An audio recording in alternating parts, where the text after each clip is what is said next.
Welcome back, everyone, to the Dance Dice Twice, the Movement Org podcast, where we as professional dancers like to get together and share our experiences and stories from both on the stage, but more importantly, what happens in the lives of dancers off stage. I'm your host, Chris Van Doren, and today I have an exciting guest to share with you all. I'm feeling very blessed and privileged to be able to bring on a performer slash choreographer slash, I don't even know what this dancer hasn't done, to be honest. They are of a very high caliber here, and man, I'm truly inspired by their work. They've toured with artists such as, Mariah Carey. They've worked with Lady Gaga. Who else? Rihanna, just to name a few. And without further ado, guys, I'm going to bring on none other but the G Madison. Mate, how are you? Oh, that's so cool. Thanks for the introduction, man. Feels cool to hear some of the things I've done. Sometimes I forget because I'm just in the moment, Well, to be honest, mate, some of the things that you've done is actually the things that I'm right now in my, I guess, place and time in my career. I'm trying to, push up and kind of get to this place, and I think, as professionals, dancers, we've got things that we want to achieve. Career wise, but there's this artistry side of things as well. And I feel like kind of finding that unique sort of balance to making those two worlds meet is, for me anyways, has been this thing that I'm always trying to pursue with this craft. And sorry, I feel like I'm ranting on here, but I haven't done this whole touring thing. You know what I mean? Of like working on like on that level of production, man. And that's something that I personally am like drawn to and inspired by, to be, I guess for me it's like the audience, well, I don't know what that thing is, man. So like when I see your resume, dude, and then you're doing all this other stuff and, even mentoring too, I'm like, wow. Like I'm truly blessed, man. I feel like I'm just going to sit here a little bit as just like a student here, and I guess. Me too, Chris. When you say you feel like a student, man, I choose to always feel like a student, and it can be embarrassing. It's definitely humbling. It definitely brings the pedestal down and allows me to learn more when the pedestals are at reaching distance, because I kind of started out setting pedestals quite high, and that did not help me. That actually scared me more than helped me. So I learned to bring those pedestals down and mine up, but just, leveling the playing field a bit more. So while I became and continue to be a student in this life, it's nice to bring everything down to a playing, to my reaching distance, so I can access people and things, and people can access me as well. But when we do this pedestal thing, it can be really scary to be a part of that, Did you ever at any point in your career felt like you used a pedestal? And I don't want to say use a pedestal in, I don't know if there's a positive way where you can use a pedestal, but did you ever at any point struggle, man, with, I guess, a clash of like having an identity, or like if you felt like, did you ever struggle with that at all? Did it ever get to your head? Well, I mean, that's two different questions to me, because yes, it definitely got to my head. I definitely started off in the entertainment business wanting to be liked by everyone, and I was raised. My childhood, all I can remember is wanting to please everybody, from my parents to girls, to people at my church, to strangers, total strangers, just wanting to make everyone like me. And as I continued that into my teenage years, and then into my young adult years, and into my, mature adult years, that became super tiring. And I'm so glad that, through a lot of personal development and self mastery, that I've kind of researched and gone after myself over the years, I've some of the jobs that I've been able to do, luckily, I knew who I was, and I also knew who I wasn't, and that allowed me to really enjoy a lot of the experiences that came to me or that I worked for. Because if I was still stuck in the people pleasing, I still have, it's still a habit. It's still a trigger for me. I still fall into that sometimes. And, but, I've learned that, man, it's so much better to just do me.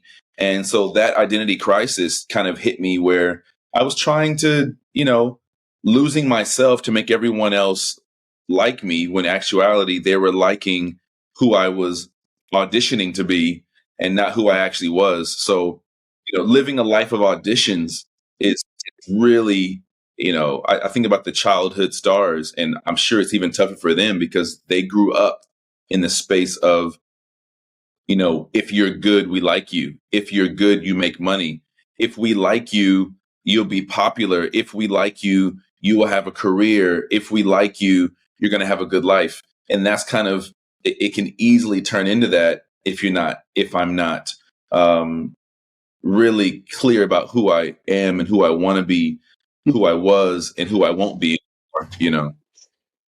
It's interesting that, yeah, you say that because it's so true. We grow up learning to sort of be liked by everyone. We're always constantly being, judged, critiqued, auditions. It never stops, no matter at whatever stage you get to. It's always this sort of like thing of like, when will I ever be good enough? I don't know if maybe that's kind of subconsciously ends up becoming this thing for us dancers. I'm not too sure, but it's interesting that when you say loss of identity crisis, and then, you're kind of being this thing that they want you to be. I had a quick look into a little bit of background of like you coming up, and I noticed that you said that your father does acting, and so you did a bit of acting roles and stuff like that. Did you play characters? Now, this is something that I end up noticing a lot with dancers, is that you've got some people who be themselves on stage, and then you've got, and I only just learnt this recently, but then you've got dancers who play characters on stage. Now, do you do both? Mhm. Are you one or the other? And if you do play a character, have you ever gotten lost in the role ever when it's a long job, like a tour or something? I'm not sure. You know what I mean? Yeah. Mhm.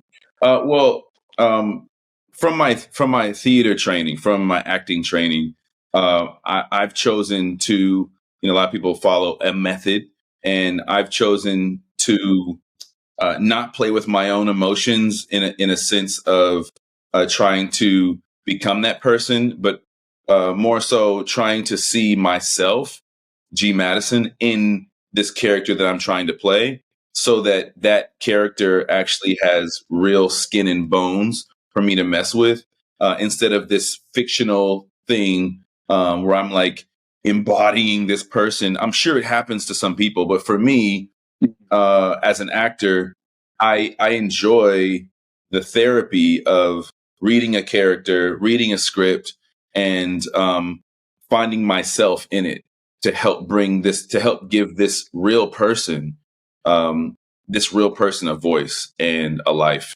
and to tell their story through some of my experiences. So as it comes to dancing, yeah, I mean, there's some roles where I got to be real cocky. There's some roles where I got to be real sexy. There's some roles where I have to play a bit more meek and subtle and um, more internal. And then other performance characters need to be more external and loud and proud. And I enjoy playing all of that, but I also learned to enjoy that all of those different kinds of people exist in me. So I don't necessarily have to uh, kill myself to become that. I just have to maybe exalt or turn up or magnify certain elements of myself as a human being, and let that part of me live on stage for that particular character.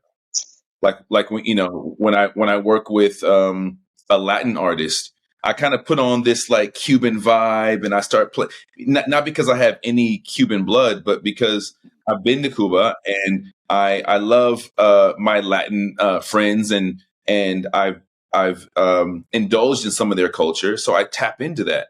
But then when I work for Mariah Carey, I choose to be the gentleman in the building. I choose to be, royalty with her. I choose to be one of the other princes in the palace with her because that's her brand, So I get to play these roles, but I also get to bring out those bits of me that exist, that really exist.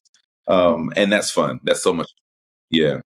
Yeah, I mean, you saying that, I get excited just thinking about all the different roles that that you get to play, and I think what you just said there really sort of, I guess, stood out for me, because it's something that I have actually struggled with mentally, is grasping all these different versions of myself, you know what I mean? And I guess it really maybe does come down to not really knowing who I am deep down inside, and possibly that's why I've gotten lost in it. But look, the way that you've articulated that, it sounds very, you've said it in such a simple way, and it's easy to really digest. Now, when you look at dancers today, from what I'm hearing from your experiences, it's almost like, do you think that there is almost an element of acting that, I don't want to say should, but it's beneficial to understand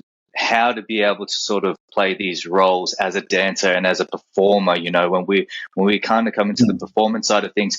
Do you feel as if, though, it's something that all dancers should probably, yeah, I keep saying should, but is it a skill set that we should have, to further develop our performance? Yeah. Yes. Yes. There's a few different elements that I think are necessary for performers to be flexible on the job, and I think it's improv training. I think it's public speaking, which helps with just confidence. I do think it's learning multiple dance styles. I do think there's personal development and self mastery that should be done.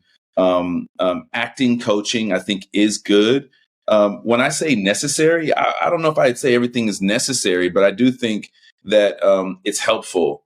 I do know some amazing actors that never went to a class. I know some amazing dancers that have never had classical training. So I would never say that everyone has to tick these boxes, but I do, as an actor, as a trained actor, I will say that it is helpful for me to have that tool in my tool belt, that when I'm not feeling sexy, when I'm not feeling healthy, sometimes I have to put on this, be present in that moment, as a professional, we show up to work and no one cares if you're sick. No one cares if you're jet lagged. No one cares if you just had your heart broken. No one cares if you just learned the choreography the night before. They don't care. So, I've, as an actor, I've learned that, early on. So I rise to the occasion. I have a process of performance that I work on that helps get me out of my way when my life is happening.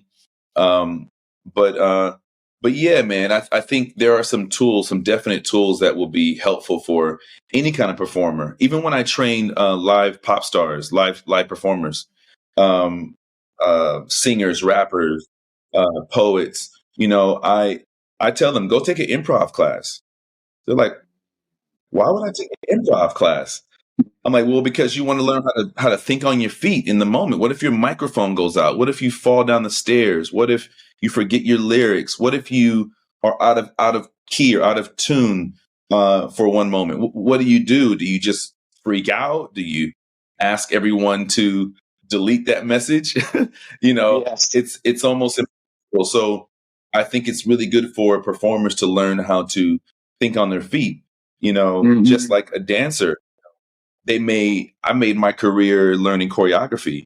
I did earlier wish that I was pushed to freestyle more, because Right. I think learning to be more aware of my own movement would have helped me bring something special to the movement that I was given. And doesn't mean changing it. It just means, if everyone in the room is doing the choreography right, I want to hire the guy or girl who's doing it well. I want to hire the dancer who I can see them in my choreography, not changing it, not remixing it, just adding their own special flavor that makes me say him, not him, her, not her. Makes me pick this person. And I do think self mastery, thinking on your feet, freestyling, knowing who you are on the inside helps you kind of be present on the outside.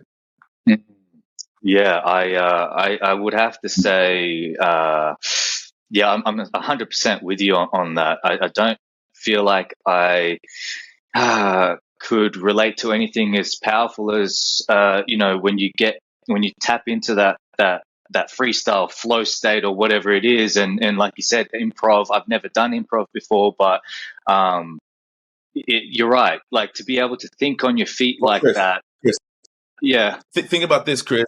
Some of the coaching that I give my performers is this: if you're not confident, where are you confident?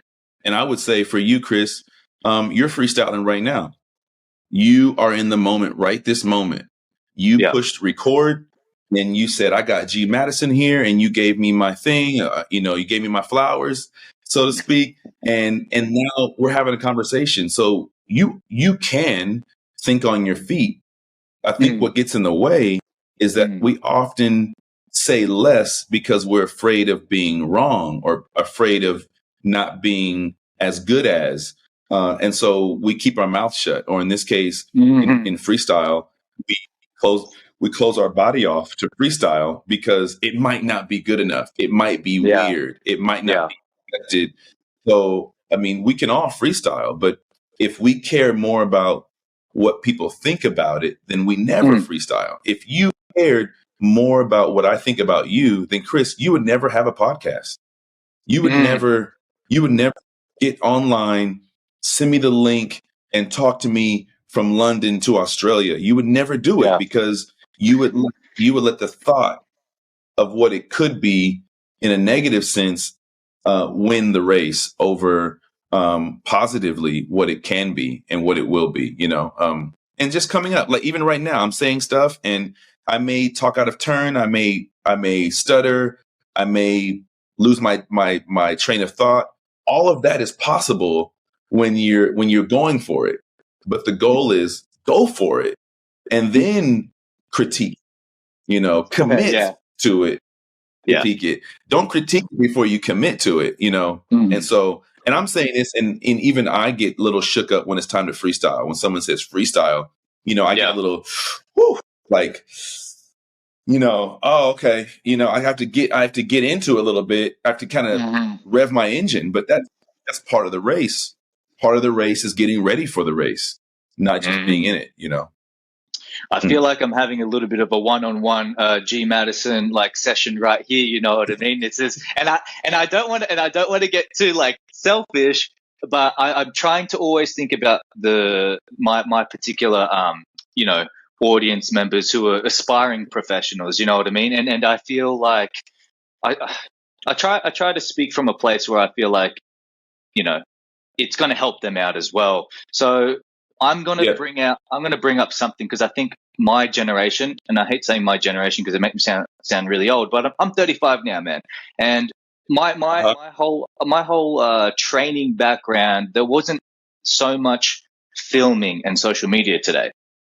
And when we talk about this whole, like, it's okay to do something here and we're scared to make these mistakes, I'm so with you with that. However, when I draw it into the training room today, and I'm going back in there to try to do classes, and look, I'm probably sounding like I'm a bit of a sore loser here, but I am finding it difficult to tame that beast, whatever that beast is right now, of being comfortable in front of this camera here now. You know what I mean? That it's like, to put it into perspective, right? I had a background from doing like live television, doing X Factor, and we used to learn at one performance, you only had one shot to do it in a week's 5 days time, it's live, and then you're doing it. I feel like nowadays it's all condensed into this like 30-minute, 40-minute class, right? With like, there's a lot of choreography here, and then there's a camera, and it's just gone. And I don't know if you noticed this too, man, but the kids these days are they are just on this whole nother learning curve. It's like, how, you know what I mean? It's just, they're so fast now. And I'm struggling to pick up on it. But that whole thing is like, oh, now I'm being filmed and I got to get this perfect, man. And I'm struggling with that. And I think maybe I'm hoping that you might be able to, I guess, help me and any other dancers out there today who are struggling with that beast. Well, listen, there's a few different things. One is, I created this business called MADE, MADE, which is Mastering Artist Development and Entertainment, right? It was important that I use the word mastering, not perfecting, mastering, right? So mastering it is the act of doing my best every chance I get so that I can feel my best and I can be as authentic in that moment, right? Perfecting artist development, not only does it not make a cool word, but perfecting it doesn't even exist. So I took perfecting out of my vocabulary, so to speak, right? So when you find yourself trying to perfect it, one, it's a moving target that you'll never hit. Mastering it is, what is mastering it? I'd ask you, Chris, what is mastering it? When do you feel like you've mastered it? Is it when you're perfect? I feel like it's when I've been able to do it to the best of my abilities, and that doesn't matter if there's been mistakes. As long as I've done it to the best of my ability, I feel like that's some level of mastering it. Yeah. So, and honestly, mastering it is just in the word that it is. It's a continuous process. It's a practice. It's not a destination, right? So when we go to class, our goal is to do our best the whole time. I'm getting sidetracked because when we take dance classes, when we take any kind of class, we should be bringing our best self to it every chance we get, but also having an intention when we show up to class, whether that's being more focused, whether that's being kinder to yourself, whether that's meeting someone new, whether that's standing in the front because you never do, whether it's performing sooner than you normally do, whether it's staying on the floor and building endurance, and not taking all these breaks all the way through, maybe building endurance. If it's standing next to your favorite dancer and not freaking out, not peeing on yourself, when you're on the dance floor. There's many, many, many, many, many things. Working on articulating movement, working on keeping your eyes off the floor, working on your posture when you dance, working on finishing your lines and your pictures and not jumbling them. There's so many things you can work on. And I think that if you're thinking about what other people are doing, then you're forfeiting what you're able to do for yourself, right? So I would say, Chris, when you take these classes, man, and you see other people killing it, and you see these kids killing it, don't be in fear. Don't feel inferior. Be inspired. Be inspired. I say don't be in fear, be inspired, right? In fear is, oh my gosh, look what they're doing. I could never. And again, that's the pedestal thing. Even though they're younger, we go, damn. And the problem is that not that we put people on pedestals, but it's that we kick ourselves off of the pedestal at the same time. So it's not about saying how dope is this person. It's what else are you saying when you say that? You're also saying, look at them, don't look at me. You're saying they're so good, I'm not. You're saying, wow, they're a number 10 and I'm a number 1, right? But if we were able to say, man, I'm not going to be in fear, I'm going to be inspired. That's what a number 10 looks like. I'm going to try that on. I'm going to embody that for the next 30 seconds. I'm going to replicate that. I'm going to copy that for the next 10 minutes. I'm just going to try it on. We do it all the time. When we go shopping, we see the mannequin and he has the suit on and we go, wow. We don't say, oh, that mannequin looks better than me. I'm never going to try it on. We say, look at that mannequin wearing that suit. I bet I can look good in that suit too. So we try it on. Same thing we should be doing in dance classes. We should be going, ooh, let me try that on. Ooh, let me try that on. And it may not fit, but that's what that's another thing that class is really good for, is being surrounded by other amazing people that you can learn from, and being around people that are learning from you. It's a great give and take.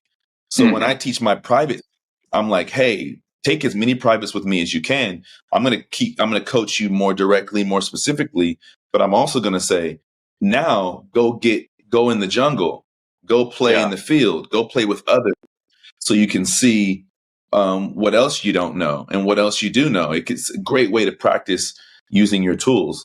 So, so Chris, when you're afraid of the camera, that's another coachable moment, right? Man. Because that camera has no judgment. That camera is not thinking about you.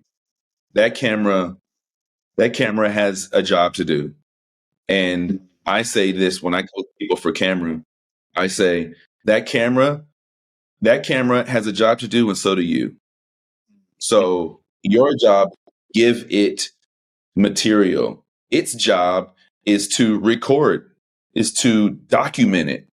So just do your job and let it do its job. And if you both do your job correctly or wholeheartedly, I mean, if a camera can do it, the camera's never gonna drop the ball. It's us that kind of, oh man, what do they think? Oh man, we do this thing. It is a practice, so you should get in front of the camera.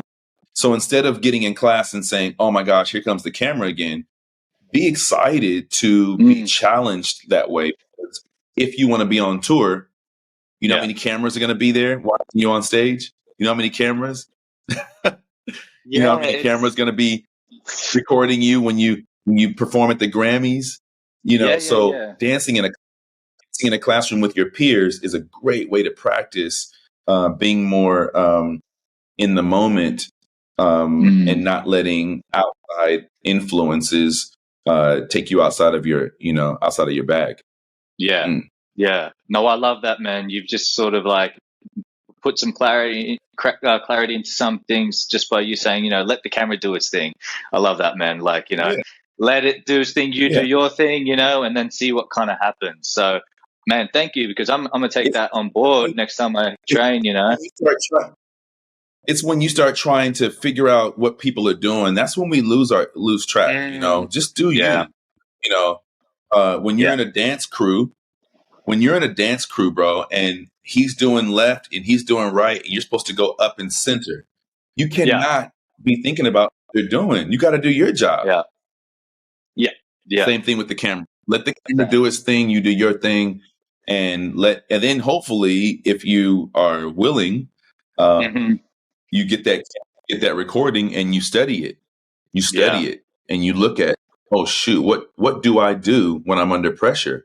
Okay, got it. No judgment, just critique. Okay. Oh, I look down when I'm nervous. Oh, well, I make that face. I thought I was making a sexy face. That face looked like I'm constipated. I got to work on that.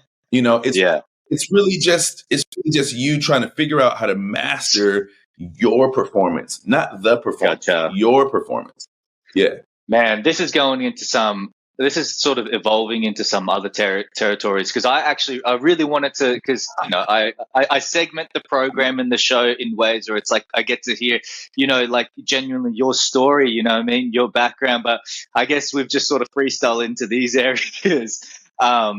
But I can't help it. I don't do small talk too well. I can't help it. I want to learn from every relationship. So my bad if I took us down the other street. No, not at all. No, I think we've both just come to this place, and I loved it. I love it because, I'm the same with you, man. I like real talk, and this is kind of going into this sort of space, and I'm just going to open up a little bit here.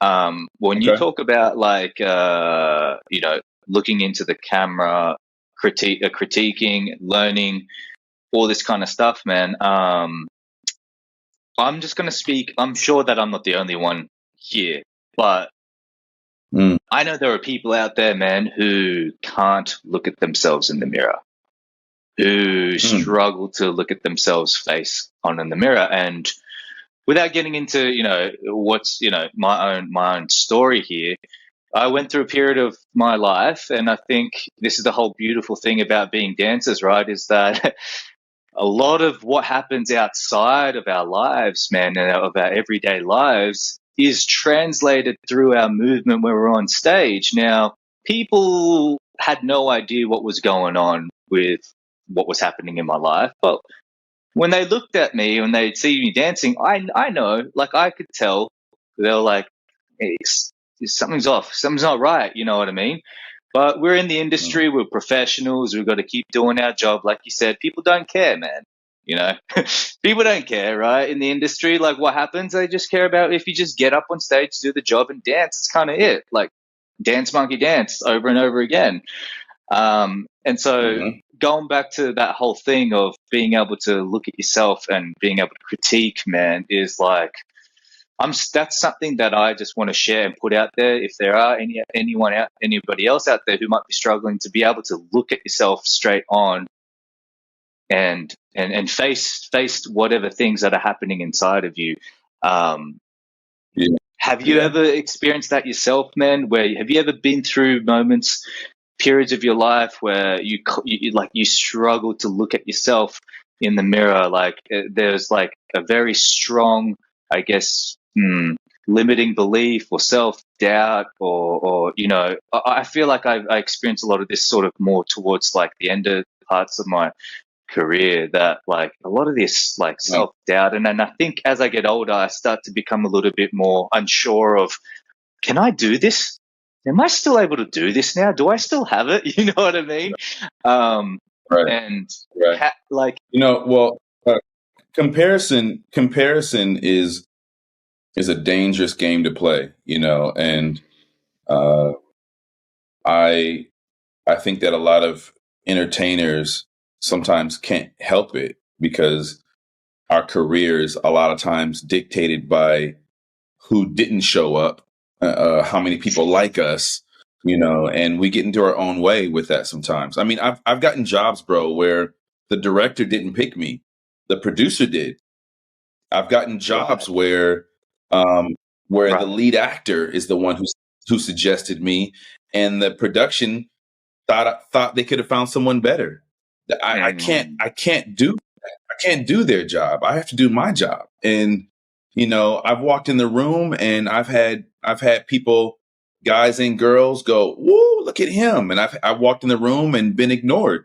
So I've been able to be in both of those scenarios and realize that I can't control either of them. What I can control is what I bring to the table. So I can't say that I've looked in the mirror and not and hated it, not like what I have looked in the mirror and not felt like I was looking my best, but I, as an actor, it's more about the story I'm telling than how good I look telling it. You know, mm, again, mm, again, the lighting director's job to make sure that I'm lit. It's the writers to make sure that what I'm saying is correct.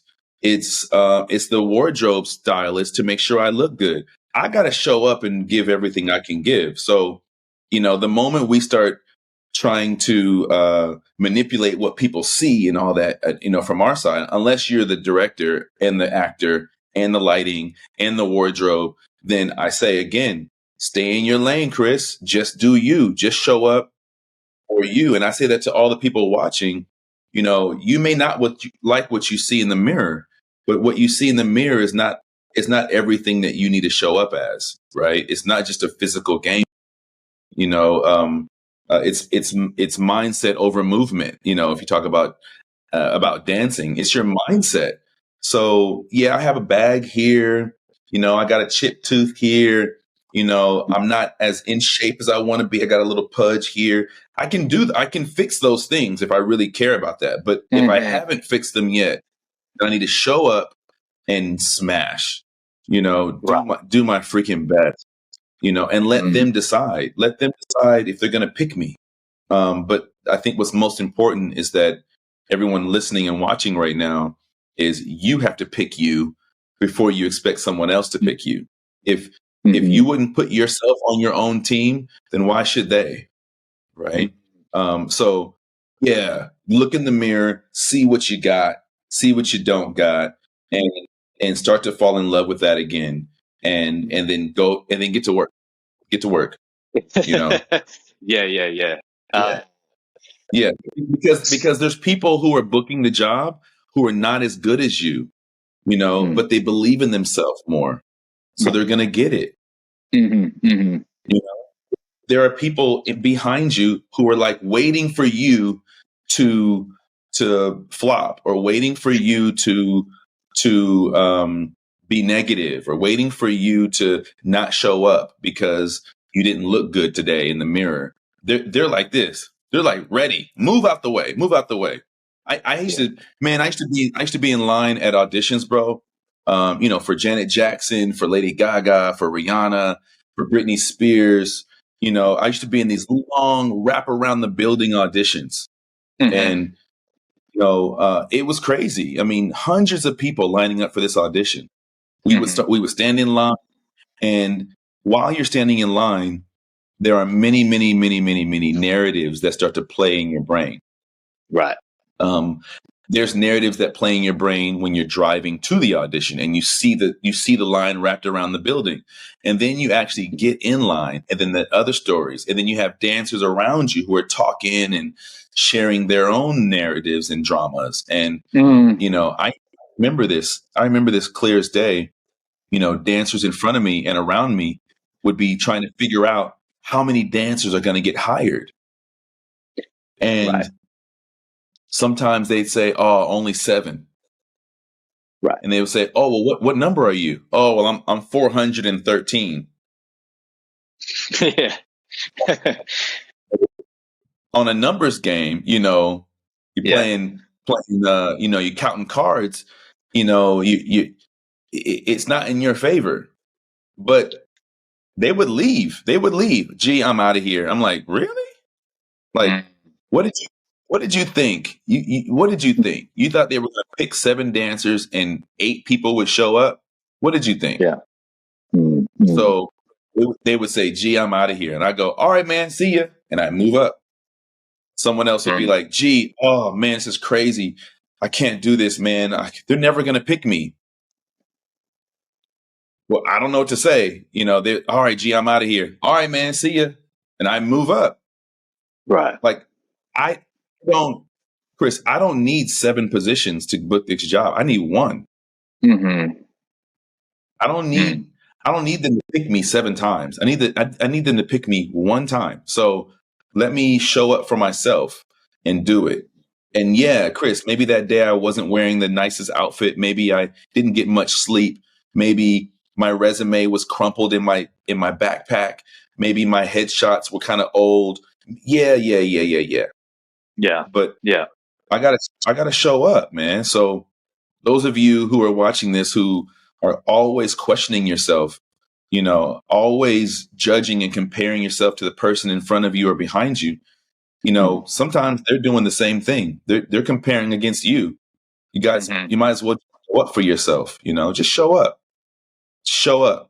and show out. Yeah, it's easier said than done, but it's possible. Man, hearing you say, auditions wrap around, things like that, it just, I don't think I've really experienced something on that caliber where people have gone, man, this is too much, and start thinking numbers and that. I think because the Australian industry, is quite small, and it's very particular, and so I guess hearing that, it's like, oh wow, okay, it's definitely different. Now you're in Australia right now, and you can now sort of compare, right, when you're seeing the industry a little bit from, from an outside perspective, looking at the Australian industry and what's happening in America. And I think a lot of the biggest pain point that I kind of notice here, or I'm saying here, but in Australia, is that you've come, the industry is forcing you to become this particular product, right? It kind of is what it is. There's nothing. I don't feel like there's anything wrong with it. There's no point getting upset and mad at it. But let's, like, if we're thinking about people who are trying to sort of, break through a particular, I guess, style and look. If they're people wanting them to be able to, present themselves a certain way, and maybe they're struggling with it, or perhaps they just maybe, having a really hard time to crack into the Australian market. Do you suggest for people like that to start thinking, outside of the pond? Or is it more about going, you know what, like, let's have a look at what those things are that are holding you back. Is it within your control? Like, should they? Do you think they should have more of a crack at the Australian market, or it's kind of like, you know what, like, let's go overseas. Let's see what other opportunities there are. Or do you think the competition is just as hard or like even gets even harder if you go overseas, sort of thing? Well, when I hear you asking that question, the first thing I would say, which is what I ask a lot of my clients, why are you doing this? Like, why? And some of them, I mean, if you asked me when I first started, and my why was because I wanted to make money, I wanted to get girls, and I wanted to travel the world. That was my three big whys of why I wanted to dance. Acting was my passion. I really enjoyed it, but it didn't take me as far as dance was doing. Dance was getting me all of those three things very quickly. And I would say, and that was fun. My why has changed and evolved and gotten more mature over time. And I found that dancing is my passion, not my purpose. But my first question would be to these people is, well, why are you dancing? And if you want to dance on a big stage because it's fun, you want to live your life that way, that's cool. But if you just want to be a star, then this might not be the angle you want to go after. If you want to dance, then dance. Set your camera up, record yourself, critique yourself, take online classes, take in-person classes, travel overseas, take from other instructors, take dance classes that are not your favorite, take ones that are your favorite, take the junk food classes, take the intensives and workshops. I say, if you love dance, then you need to do it all. But if you just want to be if you want to be popular, which is what social media has done, it's made people popular. I don't think it made people better at their craft. I think it helped make people popular. And I think you would find out that a lot of people who were trying to pursue this dance life, a lot of them don't love dance. They love being liked by people. So this just ends up being a vehicle to be liked. And so I would say move out of the way, because there's thousands of people who dream about dancing, who think about dancing, who are dancing in their sleep, who are sore right now because they were dancing all night, all day, trying to do a thing. People with injuries, not because they're weak, but because they've been working at their craft day in and day out. I think those are the people who I want to watch on stage. I don't want to watch someone with 1 million followers just because they got 1 million followers. I want to watch someone who's been polishing and shining and sharpening their craft. I've hired some social media influencers, and most of them are nowhere near as good as the ones who really train in this craft. So I do think there are people who do both. There are people who love it, do it, and they just have learned a way to market themselves and promote themselves. That's great. But I don't want people to forget that what's most important is why you're doing it.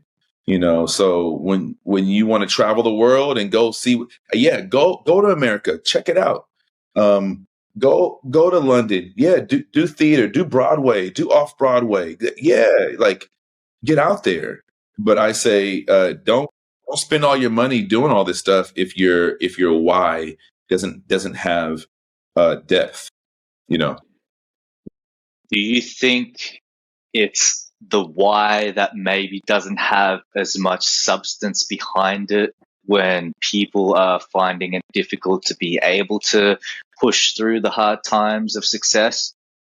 Or whatever Mm, that might be, you know what I mean? Because I catch myself, man, yeah. like in those moments, like when we're doing 10 shows a week or something like that, and I'm going up on stage and I'm going, my body's beat, bro. And like you said, you've got your little things, right, that you can kind of get you snapped out and aligned, and you're good, right? To me, man, like, geez, it was like I found myself constantly questioning my why. I was like, why am I Mm, doing this? And trying to find that thing. And I look back, man, and the show that I was doing, it was not in alignment. You know what I mean? With mm, I guess what I really wanted to do. yeah. In a nutshell.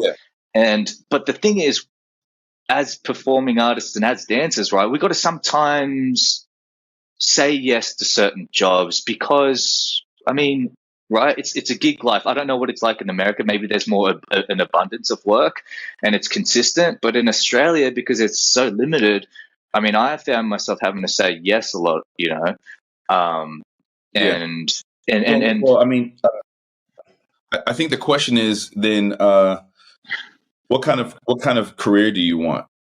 Do you want a career where you do, like, as an actor? Do you want to do comedy? If you want to do comedy, mm, then stick to comedy. Um, mm, if you want to do drama, if you want to do commercial, then stick to commercial. If you want to do more than one thing, then practice doing more than one thing.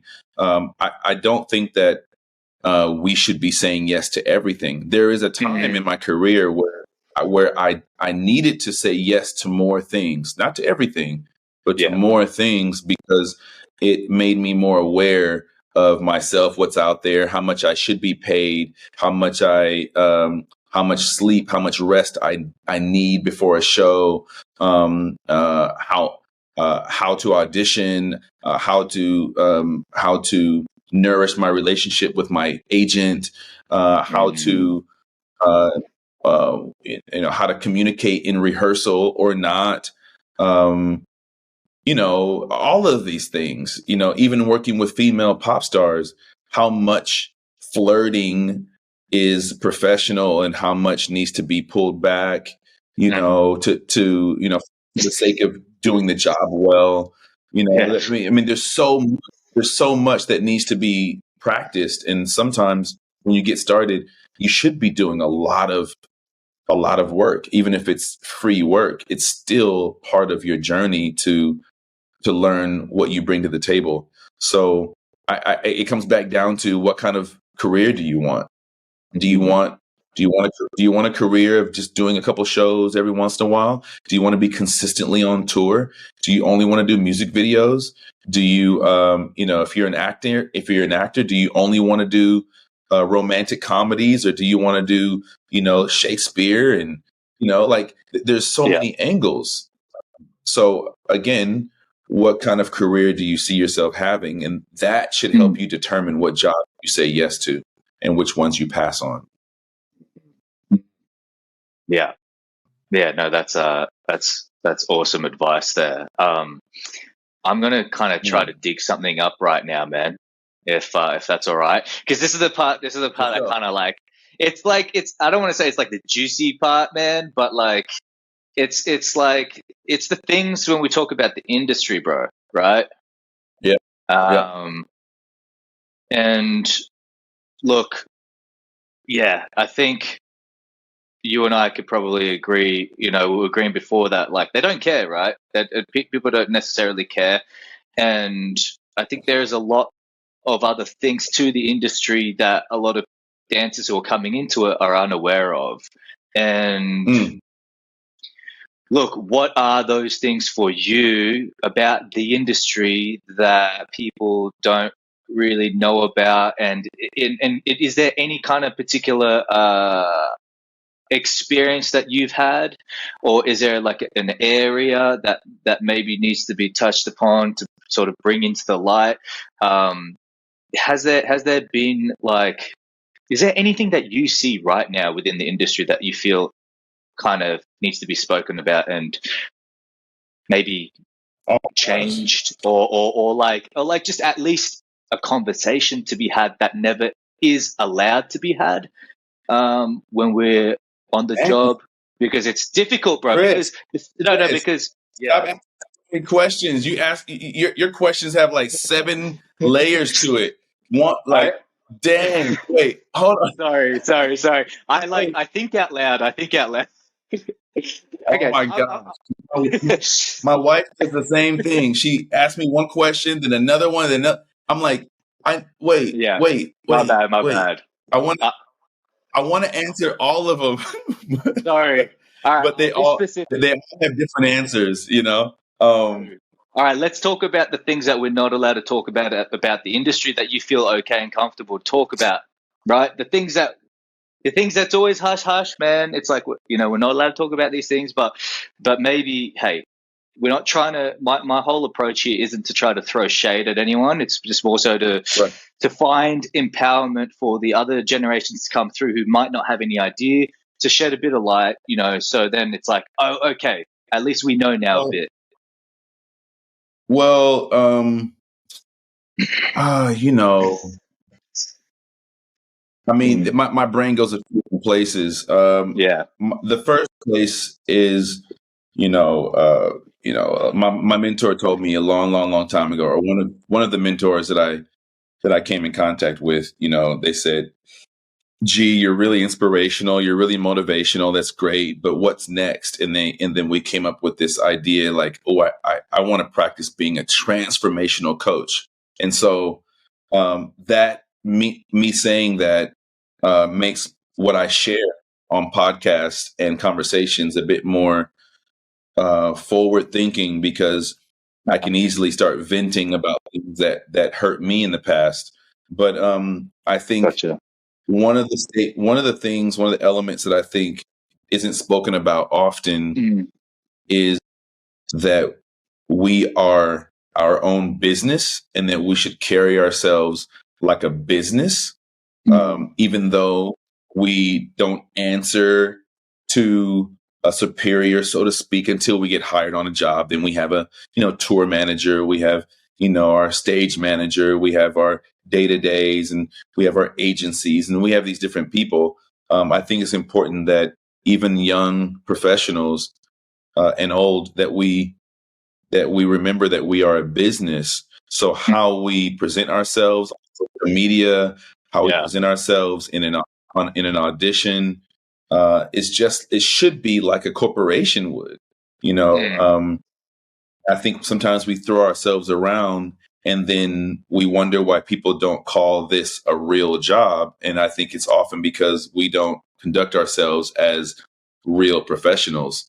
Um, mm, um, I, I think what often isn't spoken about is that just because you're talented doesn't mean uh, that you're going to get every job you go for. I mean, there's talent, there's skill, and then there's experience. And I think the connection and the frequency and the tempo of that circulation creates the career, right? And a lot of times people say, "I'm talented, but yeah, I'm hot. Yeah, you look good. Wow." You have no experience. So what you still need to learn, I need you to go get that before you expect to be. But I don't think that you need to get that to be a professional. You can have a professional mindset as a mm, beginner dancer. mm. A beginner performer can still have a professional mindset. So I think what often isn't spoken about, like you mentioned, is how professional we should carry ourselves, so that we aren't mistreated in the workplace as having as needing to have a real job. Well, if you conduct yourself as a professional, then this is a real job. Different kind of hours. You work with celebrities. You work with gonna-bees and wannabes. You don't know where your next check is coming from, and all of those reasons are why we carry ourselves like a professional, because you don't know where your check is coming from. So you might as well be a professional, even when you get paid zero to do certain jobs. I think that we get mistreated often as dancers. We get invited on the tour bus a bit late, and we get underpaid, and I think a lot of that happens because of how we carry ourselves. If we start to carry ourselves like professionals, then the whole industry will adjust. Missy Elliott got on stage and shared how grateful she was for the dance community. And I'm grateful for people like that, and I wish more people would do that. But I don't think that we should be waiting for celebrities to do that. I think we should carry ourselves as such, instead of waiting for someone to approve of us or validate that we are good at what we do.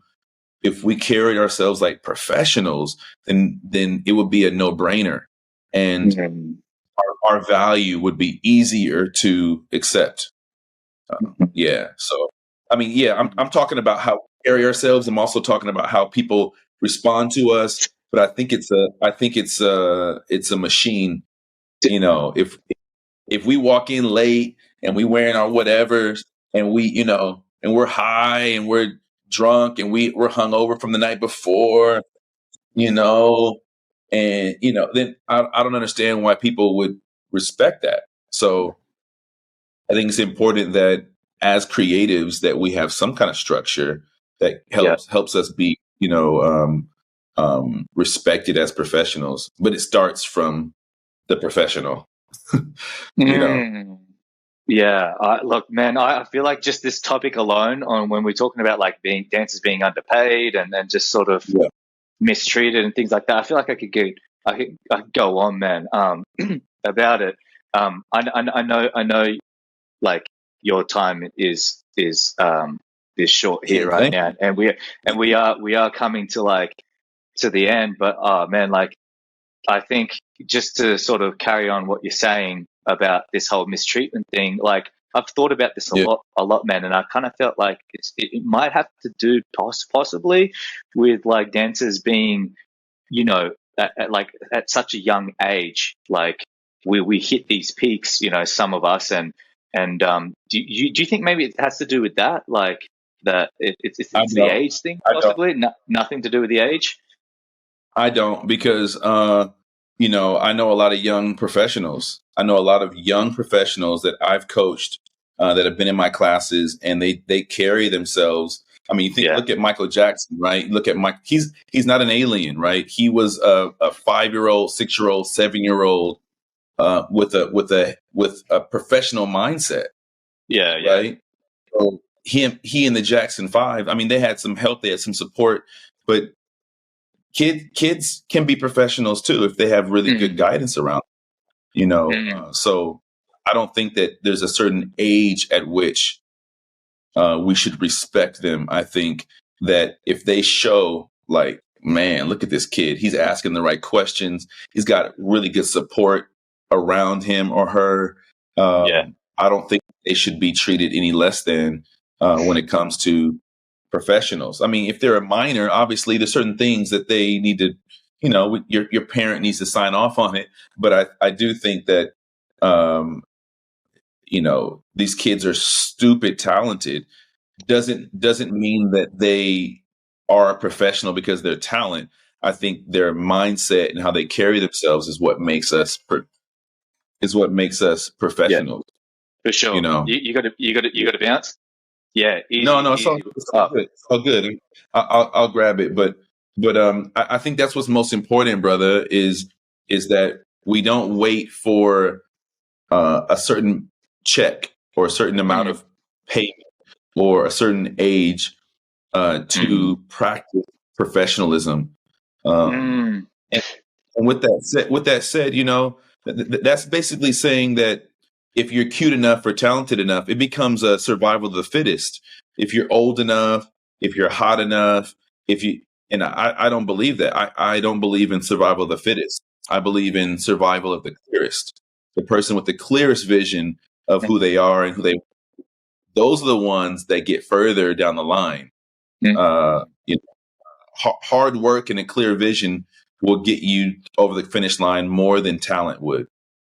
Mm-hmm. Yeah, amazing. Would you say that's your message? Because this is the very, very last part. If you just had one message to your younger self, man, you know, what would that be, bro? And strictly from a success point, you know what I mean?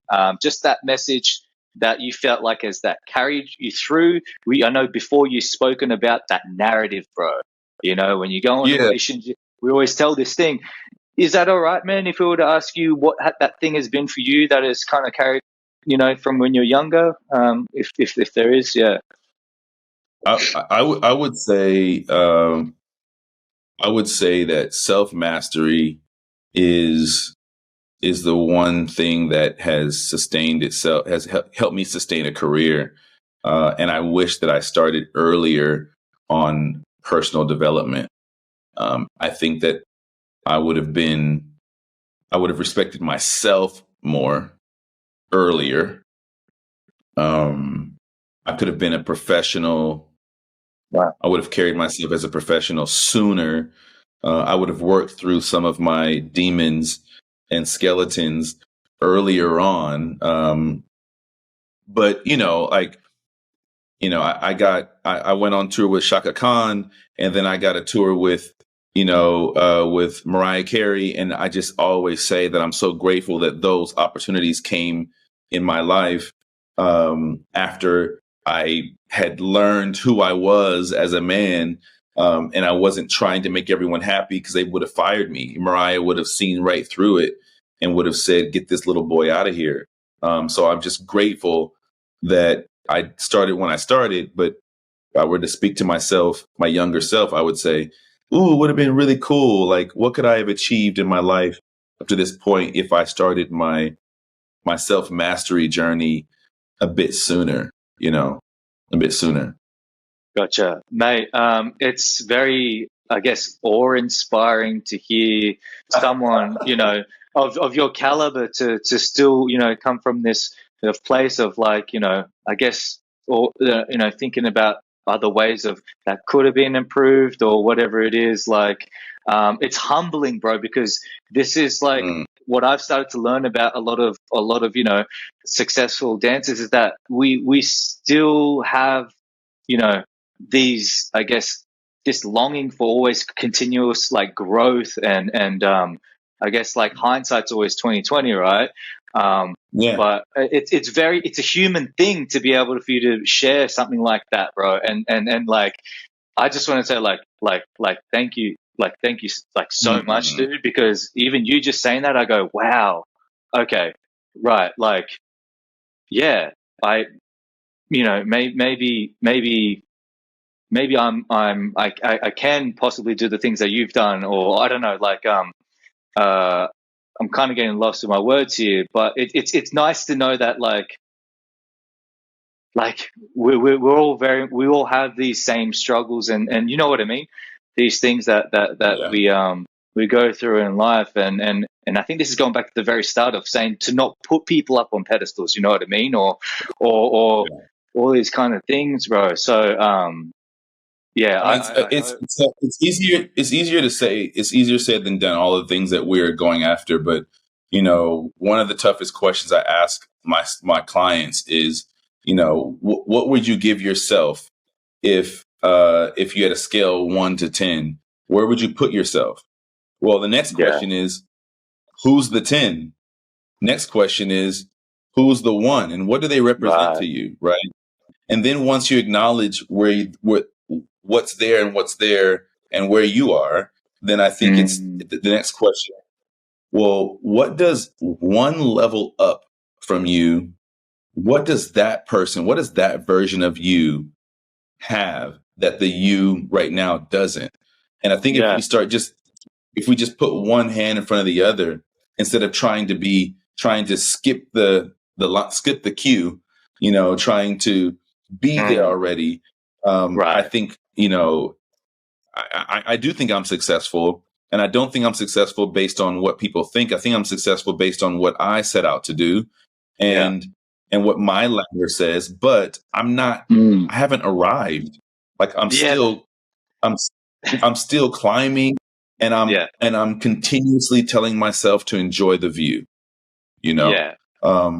So I'm working hard, but I'm also enjoying the feeling, enjoying the exercise, enjoying the people I get to meet while I do this thing, enjoying the view, enjoying the fruit of my labor. But I'm still watering, I'm still gardening. I'm not above anything. I'm just doing it with all of my tools that I keep learning over time. So thanks, Chris. Thank you, man, for this opportunity. What I think is important is that artistic communities have these forums to watch and learn from, because I'll tell you right now, Chris, when I get off this call, yes, I go to my next thing, I do my next thing, but I've learned from this experience too. And it's a blessing and a privilege to be able to have a career, teach others from it, and continue this mosh pit of growth and challenge and risk and reward and roots and fruits. And it's fun. It's fun. Yeah. So thanks for including me in this journey, bro. I appreciate being a part of your No, thank you so much for coming on board, and it's been an absolute pleasure, man, having you. Like, thank you so much, and I love your work, man, and Thank you, just God bless.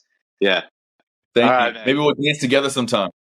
Oh, hope so. Fingers crossed. All right, brother. I'll end the call here. Bro. Much love. Peace. Much love. Peace.